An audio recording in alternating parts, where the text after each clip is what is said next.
नमस्कार, वंदे मातरम। मैं हूं श्यामगिरी। आप देख रहे हैं हमारा चैनल मुद्दा भारत का। मुद्दा भारत का यानी मुद्दा आपका। हम लगातार चर्चा कर रहे हैं अंधेरी उपचुनाव के ऊपर ही। जी हाँ, आज का जो नया जो उसमें ट्विस्ट जुड़ा हुआ है इसमें कि भाजपा ने आखिरकार जो है अपनी उम्मीदवारी वापस ले ली है। इस पर काफ़ी बवाल भी मचा है, काफ़ी लोगों में प्रतिक्रिया भी हो रही है। इसी पर हम चर्चा करेंगे हमारे सहयोगी अनिल थत्ते जी से। थत्ते जी आज हमारे स्टूडियो में नहीं है, लेकिन वो जहाँ थे उनको हमने बुलाया और आए हैं, वो खुद बताएंगे।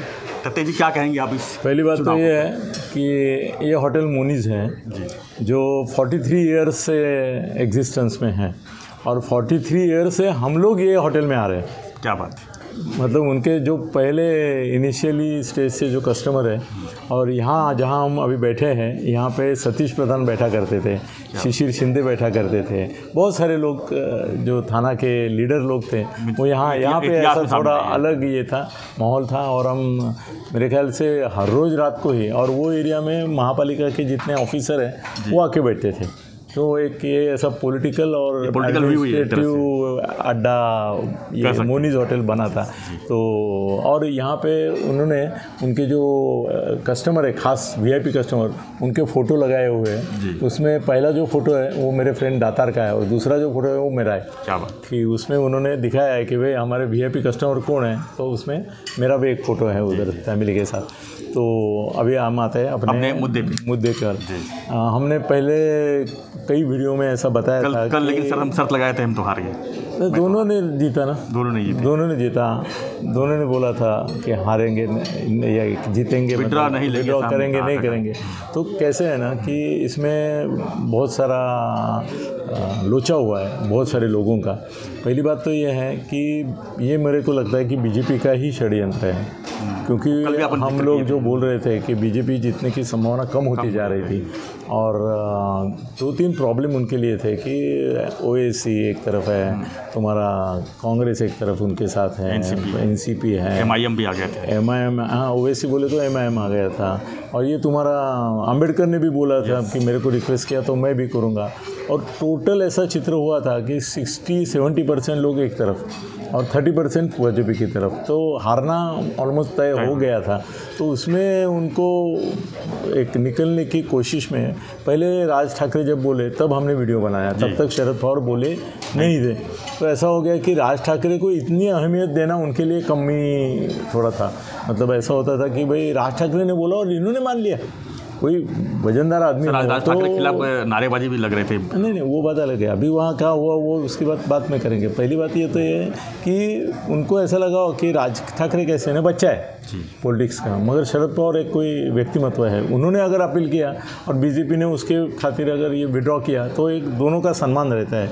इसके लिए उन्होंने, और वो क्या सब दोस्ती है, आशीष शेलार और शरद पवार मिलकर एमसीए का चुनाव लड़ रहे, क्रिकेट एसोसिएशन मुंबई का, तो दोस्ती है वो, तो एक दूसरे को बोल सकते हैं। फडणवीस ने राज को बोला होगा कि भाई तुम एक लेटर मुझे लिखो, उन्होंने लिख दिया होगा। बाद में पवार साहब को आशीष शेलार ने बोला होगा, साहेब तुम्ही केलं तर वजन येईल, नाही तर आम्हीच असं कोणीतरी मुलांनी काहीतरी एका विधान केलं आम्ही केलं तर। तो उन्होंने वो माहौल अच्छा बनाया और विड्रॉल का उनका जो निर्णय वो सही है, क्योंकि बुरी तरह से हार जाते हैं और अगला बीएमसी चुनाव पर उसका असर होता है। सारे भविष्य सब इस पे टिकी हुई। हाँ, और मंत्रिमंडल के लिए भी खतरा होता था, क्योंकि जो आमदार 40-45 आए हुए उनको लगता था भाई एक अंधेरी नहीं चुनाव जीत सकते, हमको क्या जिता के लाएंगे।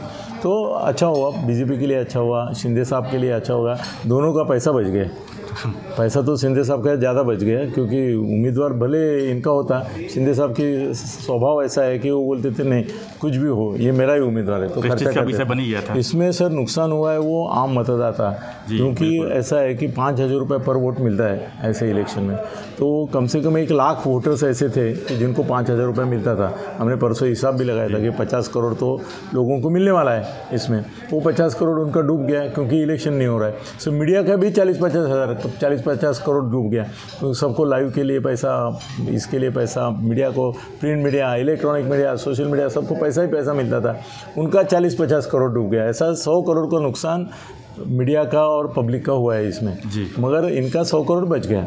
अभी ये जो अपक्ष है मेरे ख्याल से क्या अभी उनके हालात है मुझे मालूम नहीं, मगर वो विड्रॉ जनरली करते हैं। और कोई आना दूना बोलेगा नहीं मैं खड़ा ही रहता हूँ तो उसको जो देना है वो दे देंगे, भाई तेरा खर्चा कितना हुआ है। अभी 2 दिन में उसका खर्चा कुछ नहीं होता है, मगर अपक्ष हो रहता है, वो बोलता है 20 लाख तो मैंने ऐसा ही खर्चा कर दिया, तो बोलते चलिए 20 लाख ले नीचे बैठ, ऐसा बोलते हैं। अपक्षों को बिठाने का वही राज रहता है। तो ऐसे जो रहेंगे मेरे ख्याल से सब विड्रॉ करेंगे, नहीं तो इनके पास सब है ना, सामा दामा दंड भेद जी, वो यूज़ करके तो उनको बिठा देंगे, तो ये निर्विरोध हो जाएगा। इसमें किसी को डिंग मारने की ज़रूरत नहीं है। मतलब उद्धव जी को भी ये बोलना नहीं चाहिए कि ये भाग रहे। अरविंद सावंत ने जो कल बोला कि भाई ये ऑलरेडी डर गए, आज भी चर्चा तो यही डर गए थे करके भाग गए, तो वो नहीं बोलना चाहिए। अभी आपको मिला है ना तो अच्छा है। सबकी ऐसे ना सबकी बेइज्जत होती थी, उद्धव की भी बेइज्जत होती क्योंकि रोज़ स्टेटमेंट आते थे, एक दूसरे के ऊपर प्रहार करते थे। तो ऐसा हो गया कि सभी जीते और सभी हारे, ये अलग स्टाइल से हुआ है। और इसके लिए मैं पहला अभिनंदन फडणवीस जी का करूँगा कि उन्होंने शरद पवार के थ्रू ये आगे बढ़ाया, आशीष शेलार को हाथ में लेके, राज ठाकरे को हाथ में लेके ये लेटर लिखा। और ये महाराष्ट्र में ऐसा अगर माहौल रहा तो 288 का भी बिन विरोध कर दो, हर एक जितना जिसका है वो ले लो और भाग जाओ, ऐसा समझो सब मर गए फिर जिंदा हो गए। चलो, तो लोकतंत्र के लिए कितना सही है सर इस तरह? लोकतंत्र के लिए अच्छा है ना। लोकतंत्र क्या होता है, लोग जो है उनके तंत्र से लोग की सिंपैथी इनके साथ थी। ऐसा नहीं हुआ है कि लोग नहीं चाहते थे लटके को और वो लटक गई, ऐसा नहीं हुआ है। लोग भी चाहते थे कि उसको ही चुन के देने वाले थे। बीजेपी की इज्जत बढ़ गई, इसमें फ़ायदा बीजेपी का हुआ है। सर इसका असर कुछ बीएमसी चुनाव पड़ सकता है? क्योंकि अभी नहीं पड़ेगा, चुनाव लगे नहीं अभी नहीं कुछ होगा, अभी नहीं कुछ होगा, क्योंकि झाकली मुठ 1.25 लाखाची कसं राहिलं कि इतना किसी का पत्ता बाहर आया ही नहीं ना। तो ये कहाँ पे खड़े और ये कहाँ पे खड़े हैं, ये राज ही रहा। इसका थोड़ा क्रेडिट राज ठाकरे को भी जाता है कि राज रहा, और थोड़ा शरद पवार जी को रहता है क्योंकि उन्होंने पावर किसके पास असल में है ये भी छुपा के रखा। मगर एक बात हो गई कि पवार साहब का रिलेशनशिप जो है वो सभी पार्टियों में किस तरह से है, इसका एक लोगों को नमूना मिल गया। तो अभी आपको नहीं लगता सर नामांकन भरने से पहले भी डिसीजन लिया जा सकता था? सर कुछ चीज़ें ऐसे होते हैं, माहौल बनने के बाद एक करना ज़रूरी होता है। जी सर, हम कई बार देखते हैं कि शादी जो है, शादी के मंडप से दुल्हन भाग जाती है। अरे तू पहले नहीं भाग सकती थी क्या? जब एंगेजमेंट हुई तब भाग सकती थी, 4 दिन पहले, कल रात को भाग सकती थी, मंडप से क्यों भागी? उसमें भी एक ड्रामा होता है, ड्रामा होता है, बहुत बड़ा ड्रामा होता है। तो इसमें भी एक ड्रामा है कि भाई पर्चे भरे थे, मतलब हमारी तैयारी थी, हम लड़ने वाले थे, वो पर्चा ही नहीं भरते थे, बोलते थे पर्चा भी तक नहीं भरा और काय के लिए विड्रॉ कर रहे। अभी विड्रॉल की प्रोसेस हो गई ना, उसमें ड्रामा है कि वो गए वहाँ पे, उनको मनाया गया, उनके कार्यकर्ताओं को इन्होंने ही बोला होगा थोड़ा शोरगुल करो जी, ऐसा मत दिखाओ कि भाई हम लोग उतावले थे कि कब वो बोलते हैं और हम मांगर लेते हैं। इसके लिए उनको लोगों को ये बोले होंगे ज़रा चिल्लम चिल्ली करो, लोगों को लगने दो कि हम खुश नहीं है इससे। कार्यकर्ताओं में प्रतिक्रिया है, सब ये मैनेज शो है, मैं तो तमाशा बोलता हूँ इसको। धन्यवाद सत्य जी। तो हम चर्चा कर रहे थे अंधेरी उपचुनाव के ऊपर जो आज विड्रॉ की है भाजपा ने अपनी तरफ से उम्मीदवार को।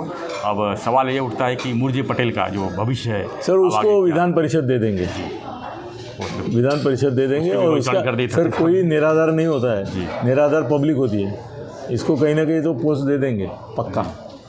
धन्यवाद। तो हमारी चर्चा जो है आप आगे देखते रहिए और वीडियो अभी आज से मैं अमेरिका में जा रहा हूँ, आज रात में निकल रहा हूँ और अगला वीडियो के बाद अमेरिका से मैं अगले वीडियो करूँगा और इनको भेजूँगा, फिर वो आपके पास भेजेंगे।